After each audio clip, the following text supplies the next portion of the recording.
Lady Phyll, thank you for joining us. Thank you for having me, Lisa.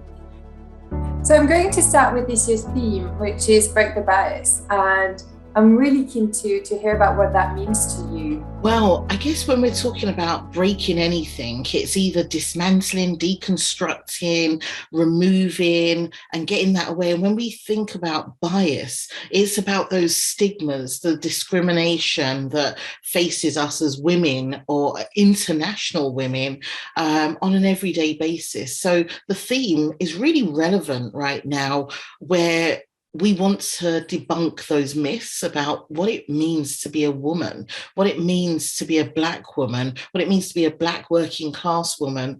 And let's break that bias, but we have to do it together in a unified approach, because we can't break something if it's just us alone doing it. Absolutely. And I would love for you to tell us about intersectionality. Why is it so important for everyone to understand the importance of intersectionality, especially in the context of International Women's Day, and how women from different communities might face different challenges and different realities in their day-to-day lives? Well, Lucille, I love talking about intersectionality. I think it's something we don't explore enough. And when Professor Kimberly Crenshaw coined the word over 30 years ago, it was really to look at the ways in which oppression works, the social categorizations. As a Black woman who also happens to be an out lesbian woman, we experience very different things by way of race, the racism, classism, and sexism, and also, a multitude of other things that oppress us. So we take an intersectional approach and a lens to the work we do.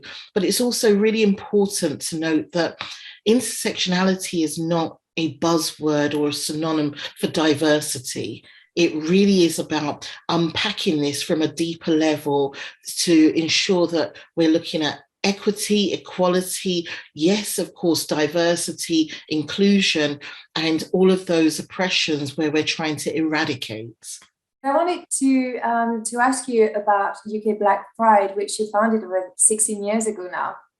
So could you tell me about your approach and why did you decided that perhaps there was a gap there, that communities might not have been represented in the LGBTQ plus community, or that discussions that you were telling us just now? So when you think about prides, you think of them as a beacon of light for all people to come and celebrate their diversity, their gender identity, and their difference. And it's a celebration of joy.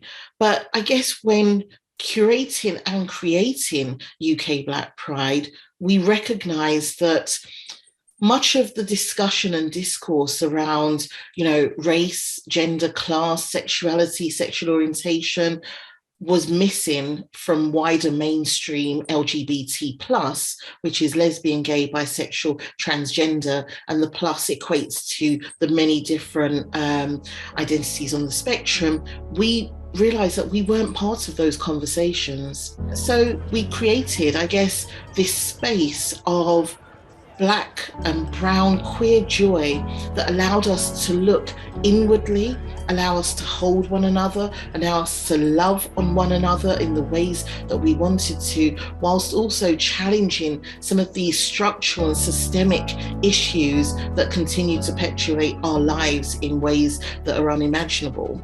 So we've grown from strength to strength, and we are, I guess, part of that foundational liberation movement that wants to see real change, and real change for everyone, not just a select few. Lady Phyll, thank you so much for talking to us today and for the fascinating discussions. I could have carried on talking to you for hours. And thank you so much for having me, and happy International Women's Day. And let's talk about it 365 days of the year. Thank you, Lucille.